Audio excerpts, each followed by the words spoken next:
பீர்பால் அறிவாற்றலும் புத்தி கூர்மையும் உள்ளவர். எவ்வளவு பெரிய சிக்கலையும் தமது அறிவு திறமையாலேயே சமாளித்து விடுவார்னு கேள்விப்பட்ட காபூல் அரசருக்கு பீர்பாலின் அறிவாற்றலை ஆராய்ந்து அறிய ஆவல் ஏற்பட்டது.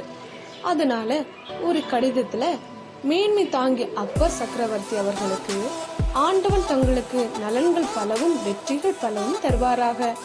தாங்கள் எனக்கு ஒரு குடம் அதிசயம் அனுப்புமாறு கேட்டுக்கொள்கிறேன்னு எழுதி கையெழுத்து போட்டு தூதன் மூலமா அக்பருக்கு அனுப்பினாரு காபூல் அரசர். கடிதத்தை படிச்ச அக்பர் திகைச்சு, ஒரு குடம் அதிசயம் அனுப்புவதா, ஒன்றுமே புரியவில்லையேன்னு குழம்பி பீர்பால் கிட்ட கடிதத்தை காட்டினாரு. பீர்பால் சிறிது நேரம் யோசிச்சாரு. அப்புறம் அக்பரிடம் 3 மாதத்தில் அதிசயம் அனுப்புவதாக பதில் எழுதுமாறு சொன்னார். அக்பரும் அதே போல் தபால் எழுதி அனுப்பினாரு. அப்புறம் அக்பர் பீர்பாலிடம் ஒரு குடம் அதிசயம் எப்படி அனுப்புவீர்னு விசாரிச்சாரு.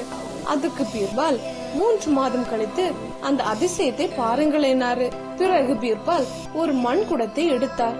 ஒரு பூசணி கொடியில் காஞ்சிருந்த பூசணி பிஞ்சு ஒன்னை கொடியோட மண் குடத்துக்குள்ள வச்சாரு. வைக்கோலால் குடத்தை மூடினாரு. நாளாக நாளாக பூசணி பிஞ்சு குடத்துக்குள்ளேயே நன்றாக வளர்ந்து பெருத்தது.